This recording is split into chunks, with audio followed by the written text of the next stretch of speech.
morning. My name is Sharon, or known to my grandchildren as Grandma Sharona or Grandma Ma.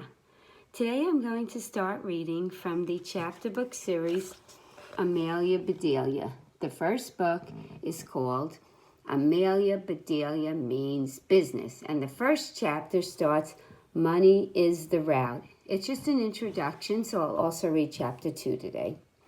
Amelia Bedelia never meant to leave a pack of dogs on a wild goose chase.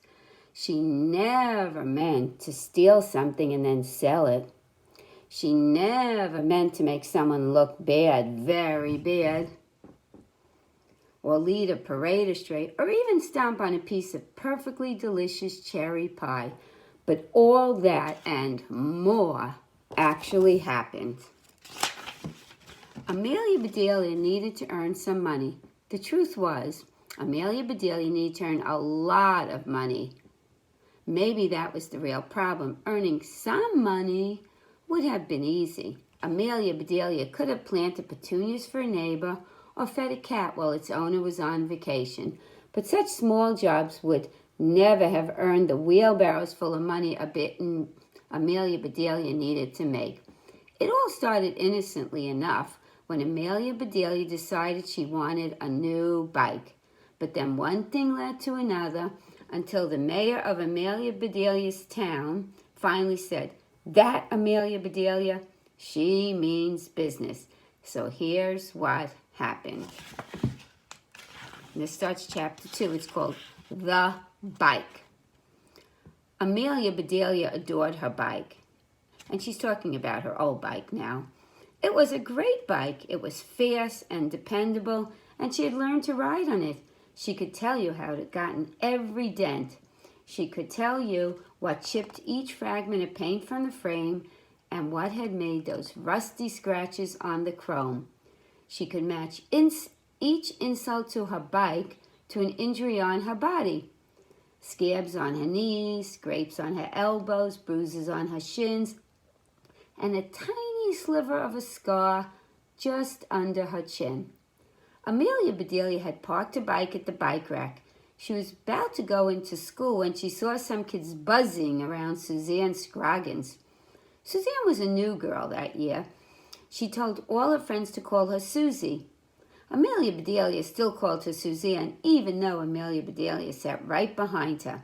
Amelia Bedelia had never figured out why Suzanne was so crabby and bossy.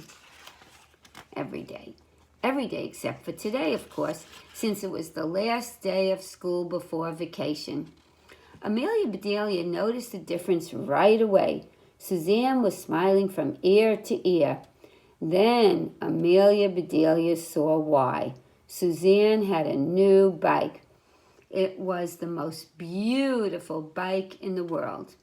Amelia Bedelia was speechless, but she did make a sound. It was the takes your breath away inhaling sound that you can't control when you see something amazing. The bike was painted a rich emerald green with metal flakes that sparkled like diamonds floating just beneath the smooth enamel surface. Gleaming chrome reflected the morning sun, dazzling Amelia Bedelia's eyes. She tried to look away, but she could not take her eyes off the bike. It hurt to look, but it hurt even more not to look.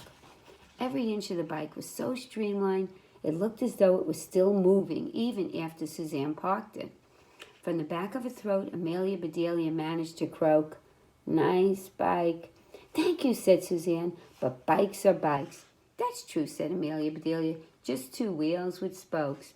"And lots of gear," said Suzanne. "I don't have any gear," said Amelia Bedelia. "Two tires, definitely," said Suzanne. "Not really," said Amelia Bedelia. "I don't get too tired without gears." "Brakes, Suzanne?" "Sometime my bike breaks," said Amelia Bedelia, "then my dad fixes it." The bell rang. It was time to go inside. As Suzanne locked her bike at the rack, she said, "Don't forget to lock up your bike, Amelia Bedelia."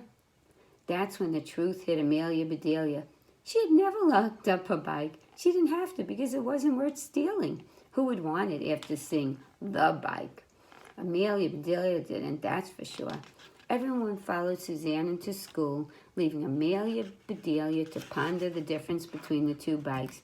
She felt bad for her bike, but she felt bad about feeling bad about her bike. Period. She felt bad. Finding out that life was unfair was no way to start the day, and it was certainly no way to start school vacation.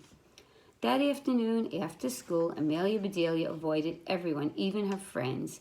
She hid behind the dumpster, listening to the laughter and the jokes and the cries of "have a good break." Finally, Amelia Bedelia got on her bike and rode home.